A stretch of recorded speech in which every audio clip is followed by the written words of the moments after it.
Tengan en cuenta, esta guerra se inicia el 12 de julio con la captura de 2 soldados, ya lo vamos a ver más adelante, donde Israel se sorprende de lo que tenía Hezbollah. Así que vamos a tratar de que Dios nos asista y poder hacer este video para iniciarlo.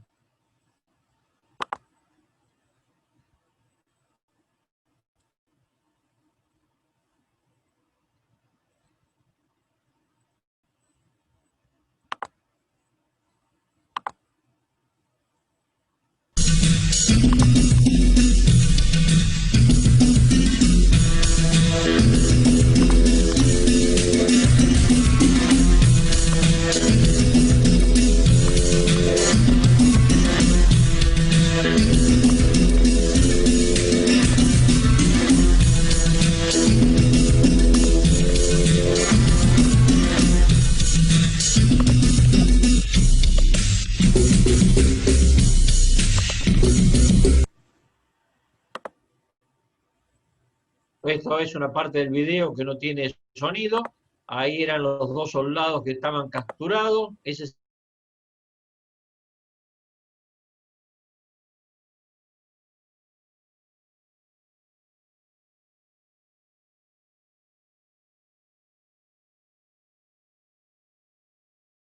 lo más armado de lo que suponía.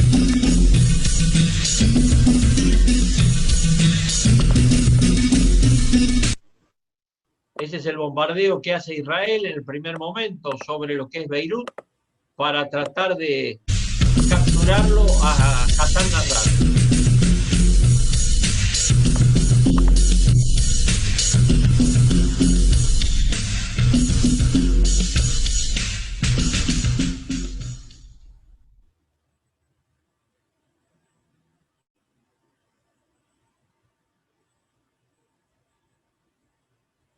Esos son los cohetes de Hezbollah, los Katyushka, que caían sobre territorio israelí, lanzados desde el sur del río Litani. Y ahí Israel se da cuenta que no era una guerra común.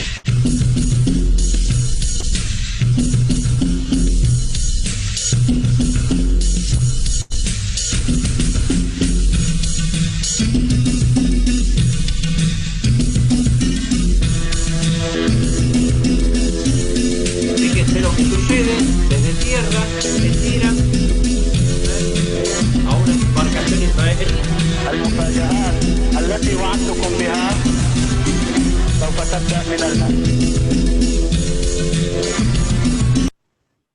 Ese es el armamento de Hezbollah, las coheteras lanzadoras que los hacían directamente, pero no solamente era una guerra no convencional, una guerra de terroristas, sino que ahí tienen las coheteras lanzándolas, ahí tienen los Katyushka, cómo se apuntaban y demás, y ahí se da cuenta Israel que estaba enfrentando una verdadera guerra. Ahí es cuando le apuntan a un patrullero, casi lo hunden, hubiera sido realmente un desastre para Israel.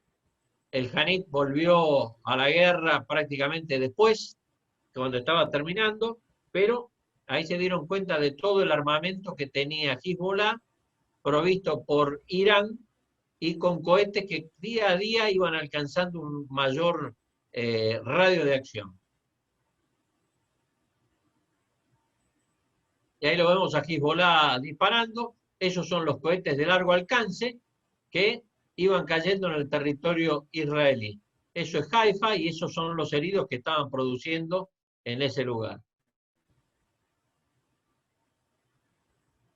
Muy bien.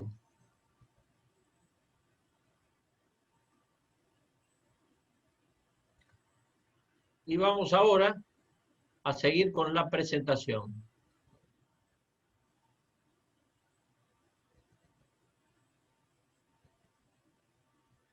En el año 2000, Israel se retira del sur del Líbano. Este es el lugar donde estaban tirando Hezbollah sobre territorio israelí, a pesar de la presencia de UNIFIL. Sharon, como muestra de que él ya no era más el belicista y que quería la paz, a partir de la firma de de lo que había sido los acuerdos que habían establecido con Yasser Arafat, se dirige los días viernes en Jerusalén. Los viernes rezan los islámicos y los jueves, y los sábados rezan los israelíes. Prácticamente el mismo lugar, en el monte del templo, donde está prácticamente la mezquita Al-Aqsa, que es donde el profeta Mahoma se elevó a los cielos, es el mismo lugar donde abajo está el muro de los lamentos, donde rezan los israelíes. Y a escasos metros de ahí está el lugar donde Jesús fue crucificado y resucitó. Muy bien. En septiembre del 2000, Sharon, como prenda de paz, se dirige hacia la mezquita y se produce la segunda intifada. Los árabes palestinos, más que nada, lo echan a Sharon, no lo dejan llegar. Algunos dicen que fue una provocación. La cuestión es que se inicia la segunda intifada. Y lo que se trataba de lograr un acuerdo queda deshecho y demás. En mayo del 2002, después de que un terrorista suicida de Hamás mata en un colectivo en el medio de Jerusalén, los israelíes atacan la Muqueta. Este es el lugar donde vivía Yasser Arafat. Esto era lo que estaba antes. Lo cercan con artillería y lo destruyen. A partir de ese momento, Yasser Arafat nunca más durmió 2 veces en el mismo lugar, y se dice que todas las noches dormía adentro de un auto, moviéndose para que no fuera capturado. Muy bien, a partir de que Yasser Arafat no podía ejercer como premier de los palestinos, designa a Mahmoud Abbas, este señor que está acá, como forma de, como hombre que negociaba todas las cuestiones y una vez más, un presidente norteamericano busca la famosa hoja de ruta para la paz. Y en marzo del 2004, como sucede más casi en todos los problemas de Medio Oriente, el fundador de Hamás, ese señor que vieron en la silla de rueda, el jeque Ahmed Yassin, es asesinado. Muy bien. Y llegamos al año 2004, donde en el Líbano se logra que el Consejo de Seguridad de Naciones Unidas apruebe la resolución 1559, donde le pide más que nada separar al Líbano de la influencia siria. Y en la resolución 1559 los principales aspectos son que se respete la soberanía y la integridad territorial del Líbano, más que nada para que al sur del río Litani Hezbollah deje de tener su presencia. Que se vayan las fuerzas extranjeras del Líbano, obviamente las sirias, que se desarme a las milicias libanesas y no libanesas, obviamente Hezbollah y el apoyo que tenía, y que el Líbano controle todo su territorio. Eso es lo más importante que tiene esta resolución. En octubre del 2004, el presidente de ese momento, Emil Laud, que era amigo de los sirios, busca una enmienda constitucional para lograr un nuevo mandato. Algo que cualquier similitud con lo que ustedes conocen es pura coincidencia. Logra eso y es reelecto. Con lo cual, lo que se buscaba, que el Líbano se separaba de Siria, no se podía lograr porque el presidente cristiano estaba a favor de eso. En febrero del 2005 se produce la muerte del primer ministro Rafik Hariri. Un taxi se le pone a la par, explota el taxi y explota Rafik Hariri, que era el hombre que estaba buscando separar al Líbano de Siria. Con lo cual empiezan las investigaciones para saber quién era el responsable de este asesinato. En mayo del 2005 se logra la salida de 14.000 soldados. No se olviden que había 40.000, salieron 14.000, quedaron aproximadamente 25.000 soldados sirios en Líbano. Y este buen señor, Hassan Nasrallah, el Sheikh Hassan Nasrallah, secretario del partido de Hezbollah, dice por primera vez, salud para el que estornudo, dice por primera vez que Hezbollah debía producir un hecho que demostrara la presencia iraní en la región y la influencia siria en la política libanesa. Es decir, a la muerte de Hariri, que era el hombre que la quería separar, Emil Laud, que quería seguir estando con Siria, dice no, yo quiero demostrar que Hezbollah sigue estando acá y que Irán sigue estando presente en la región. Muy bien. ¿Qué pasaba en Israel? Por primera vez en junio del 2005, el jefe del Estado Mayor Conjunto, el jefe de la Fuerza de Defensa israelí, dejó de ser un hombre del ejército, Moshe Shalom, alias Buggy Shalom, un paracaidista, infante, un gran tipo, muy querido por su tropa, y se hace cargo este señor que se llama Dan Halutz, que es el jefe de la Fuerza Aérea. Por primera vez, el jefe del Estado Mayor Conjunto iba a ser un hombre de la Fuerza Aérea. Un viejo, para lo que dicen los israelíes. El viejo, no quiero entrar en cuestiones de edad y demás, pero el viejo tenía 50 años. Así que, ni hablar. Acá la veo a la señora o señorita Loureiro que está sonriendo, con lo cual me imagino lo que debe estar pensando. Muy bien. En agosto del 2005, Sharon, a cargo del gobierno, empieza a producir los hechos que permitían a Israel demostrar que ya no era el Estado belicista y empieza a sacar a los colonos de la Franja de Gaza. Un gran operativo, un gran problema, porque los colonos son agricultores que estaban acá, son sacados por el ejército directamente, con la resistencia de ellos mismos.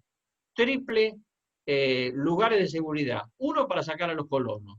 Dos, para evitar que las tropas de Hamas que estaban en esta zona impidieran que hicieran eso y mataran a los colonos. Y tres, para resguardar que no salieran de las franjas de Gaza al territorio israelí. Un operativo muy importante que se logró hacer sin ningún problema. Muy bien. Sharon, el bueno de Sharon, acorde a lo que estaba sucediendo, dirige un nuevo partido de centro, para llamarlo de alguna forma, y busca este partido llamado Kadima reducir los gastos militares para volcarlo en mejoras laborales y dar un toque social. ¿Por qué? Porque la política de los kibbutz, que están en todo lo que es Israel, los hijos de los fundadores de los kibbutz, habían ido ya a estudiar fuera de Israel, a Europa generalmente y a Estados Unidos. Cuando volvieron, ninguno quería estar en los kibbutz. Ya habían vuelto como profesionales, entonces decían, no, yo no quiero ir a trabajar al kibutz. Entonces no tenían mano de obra para incursionar y trabajar en los kibutz. Los israelíes empiezan a buscar mano de obra a lo largo del mundo y traen gente que se quisiera adaptar, pero a esa gente había que pagarle. Con lo cual, ¿de dónde sacaban la plata?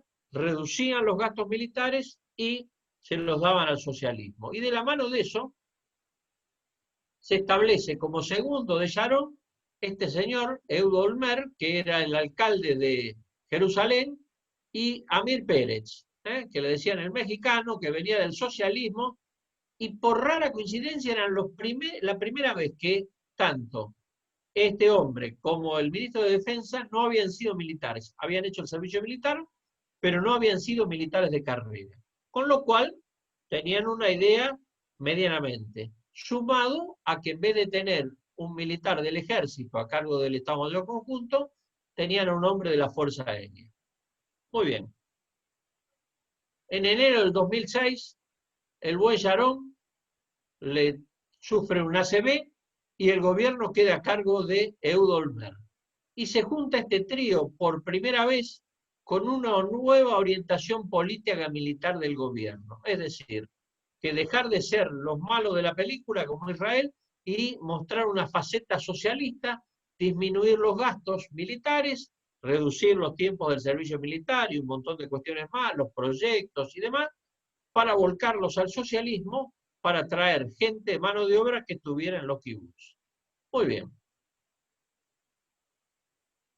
A fin del 2005, esta es la frontera, esto que ven acá en azul es toda la frontera entre Israel y acá lo tenemos a Siria, las alturas del Golán, y esto es Líbano. La frontera en este lugar llamado Metula y en Rajar está marcado por una calle, no es como nosotros que siempre estamos acostumbrados a tener un accidente geográfico. De un lado es Israel y del otro lado el Líbano o Siria. ¿Qué hace Hezbollah? Hezbollah empieza a tirar de un lado hacia el otro para traer las patrullas de manera tal de poder capturar soldados y tenerlo como forma de intercambio. Se producen los ataques de Hezbollah, acá tienen, y aparte Hezbollah, ¿qué hace? Se aprovecha de Naciones Unidas.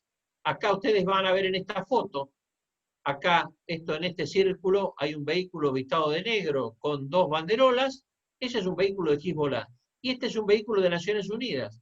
Se pone a espaldas de Naciones Unidas porque supone que nadie le va a tirar a ellos estando tan cerca de Naciones Unidas. Es decir, aprovecha un poco el tema de Naciones Unidas para incitar a las patrullas israelíes a incursionar en el territorio y capturar a sus soldados. Muy bien. En respuesta a este ataque, Israel produce un ataque en la profundidad del territorio libanés, en la zona de Baalbek. La zona de Baalbek es la zona que conecta Siria con Líbano, a través de una carretera, porque es donde llegaban todos los refuerzos. Acá tenemos un ejemplo de, con la colaboración de Hamás, cómo van atacando a los distintos puestos de observación para ver si podían ir a capturar un soldado, meterlo dentro de un túnel, llevarlo otra vez a la Franja de Gaza y tener como prenda de cambio un soldado para intercambiarlo con los prisioneros palestinos. En el 2006, esto es la Franja de Gaza, este es el límite con Egipto, Hamás y Al-Fatah, Hamás está en la Franja de Gaza, Al-Fatah está en la Cisjordania, están en desacuerdo con la moderación que hacen para lograr esta independencia del pueblo palestino, con lo cual prometen reivindicar a Al-Qaeda en la Franja de Gaza. Y Al-Qaeda, acuérdense, Al-Qaeda, fundado por Bin Laden, ya lo vamos a ver más adelante, anuncia que el Líbano sería la última parte de un plan para acorralar a Israel. Israel, cuando se entera de todo esto, vuelve a bombardear el lugar donde se encuentra Hezbollah en territorio libanés. Y a fin de mayo se detecta una comunicación, los israelíes detectan una comunicación entre Hamás y Hezbollah en el norte, Hamás en el sur, donde hablan de la vuelta al negocio del terror, con lo cual las alertas de Israel o de las fuerzas de defensa israelíes, para ser más preciso, se ponen en escucha. Y se produce el 25 de junio del 2006, en este lugar que es el cruce de Kerem Shalom, buscador de la paz, significa esto es Egipto, esto es la Franja de Gaza y este es el territorio israelí. Hamás hace un túnel por debajo donde estaban las tropas israelíes y sale del otro lado y ataca a una patrulla israelí. Las patrullas israelíes generalmente tienen un jeep, tienen un tanque y tienen un grupo de tiradores, combaten y demás. Capturan al soldado Gilad Shalit, que era el cargador del tanque de un Merkabah 3 que estaba en esta zona y demás. Este es el soldado Gilad Shalit, capturado por la brigada Saladino de Hamás. Acá tenemos a un miembro de Hamás. Lo llevan adentro del territorio de Gaza. A partir de ahí empiezan a buscar, entre el 26 de junio y el 12 de julio, despliega la brigada, la famosa brigada Givati, que fue un ejemplo de lo que fueron las guerras israelíes. Fíjense, acá hay una división, uno en el norte, otro en el centro y otro en el sur.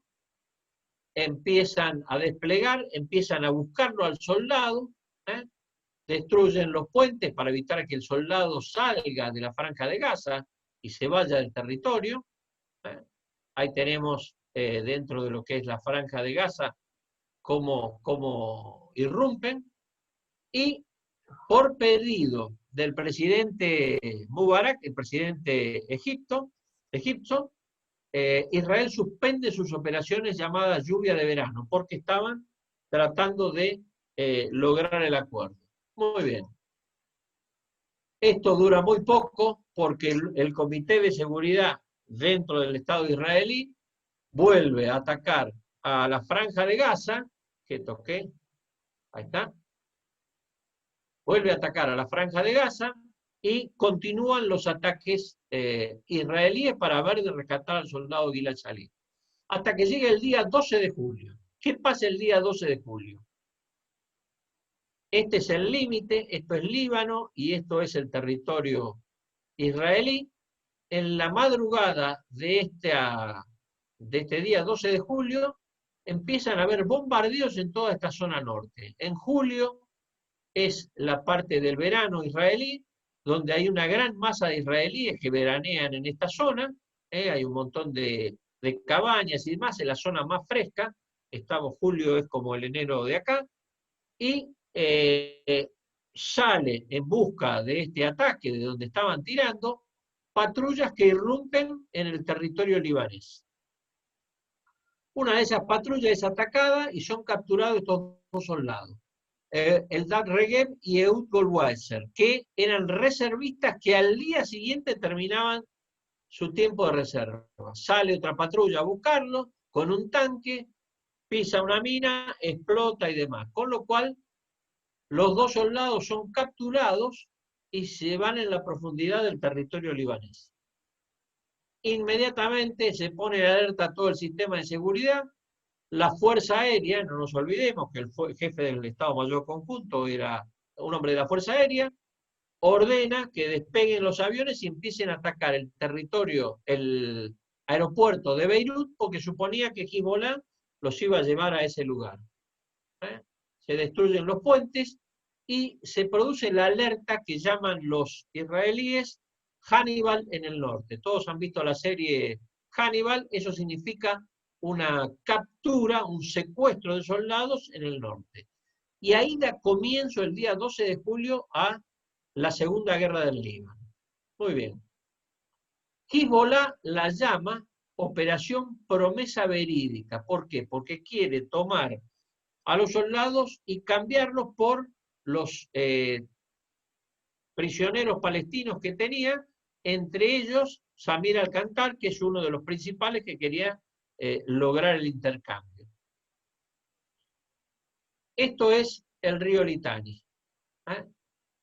Este es el río Litani que viene paralelo, esto es Líbano y esto es Siria, viene paralelo a la frontera hasta que llega a la localidad de Tiro. Perdón. Y en ese lugar se dirige hacia el Mediterráneo. Esta es la frontera. Este que tenemos acá es el río Litani, visto desde arriba. Este es el terreno, más o menos como las sierras cordobesas, para que tengan alguna idea. Ahí tenemos otra visión, cómo es el río Litani, y es el que limita el sur del territorio libanés, y al sur de ahí, en toda esta zona, es donde se encuentra Hezbollah prácticamente instalado, sin permitir al gobierno libanés que se haga cargo de este territorio. Muy bien.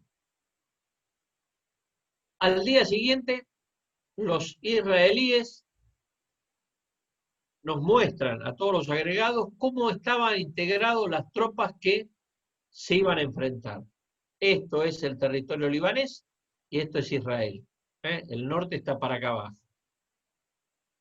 ¿Cómo estaban desplegadas las tropas? Al sur del río Litani, que corre acá, había una brigada llamada Nasser. En el medio estaba la brigada Badr, responsable de los lanzamientos de proyectiles de mediano alcance, y en Beirut los de largo alcance, y el comando estaba acá y la parte logística. Esta brigada Nasser, que es la que desarrolla prácticamente mayor esfuerzo de la guerra, tenía dos tipos de organizaciones: grupos de tiradores instalados de 5 a 6 hombres, similares a como los tenemos en cualquier ejército constituido, y los lanzadores de corto alcance, que eran entre 2 y 3 hombres, esos que vieron en el video, que apuntaban las camionetas directamente y tiraban los proyectiles. Además, había 5 compañías de fuerzas especiales. Estas fuerzas especiales estaban armadas con estos roles de combate. Uno era un antitanque, otro era el comunicador, el otro era el que tiraba los morteros, otro hacía los sabotajes y un paramédico, que habían estado instruidos en Siria. Los comandos de todo esto habían ido a Irán y se habían hecho cargo. Pero lo más trascendente de todo esto es el sistema de reserva. El sistema de reserva tenían las Tabiye y las Mutafirín. En todas las localidades, desde Beirut hasta el límite con Israel, cada pueblo tenía un comité de seguridad, que era el que detectaba a aquellos hombres que iban a integrar tanto a los Mutafirín como a las Tabiye. Cuando uno de estos combatientes estaba puesto fuera de combate, salía una de estas reservas a cubrirlo y un Mutafirín pasaba a la tabilla. Y estos que estaban acá tenían la responsabilidad de guardar el armamento, guardar los cohetes, guardar todo lo que afectara al eventual movimiento de las tropas en el territorio libanés. Muy bien. ¿Cómo estaba armado este dispositivo? Esta es la frontera, obviamente.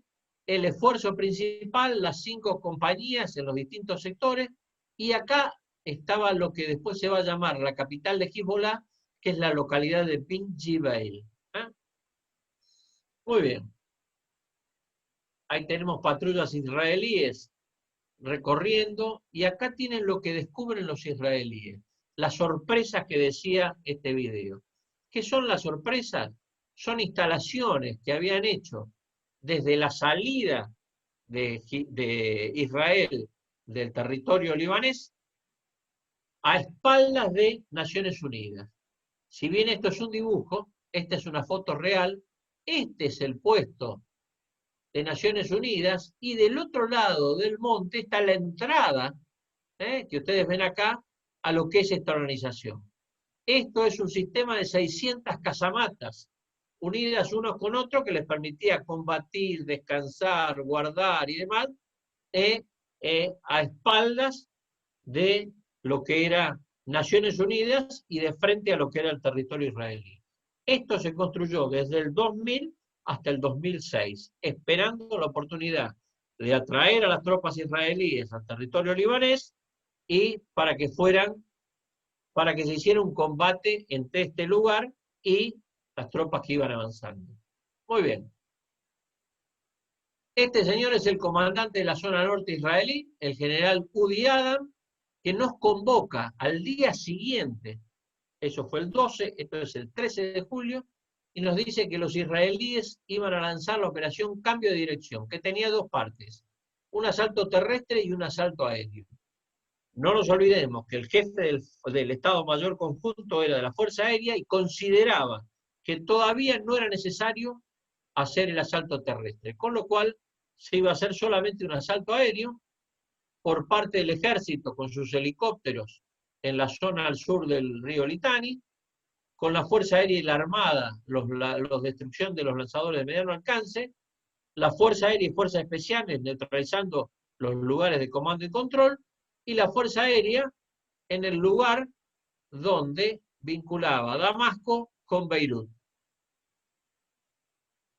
Muy bien. En la primera reunión que tenemos con el general Deckel, Udi Deckel, maestro para la forma de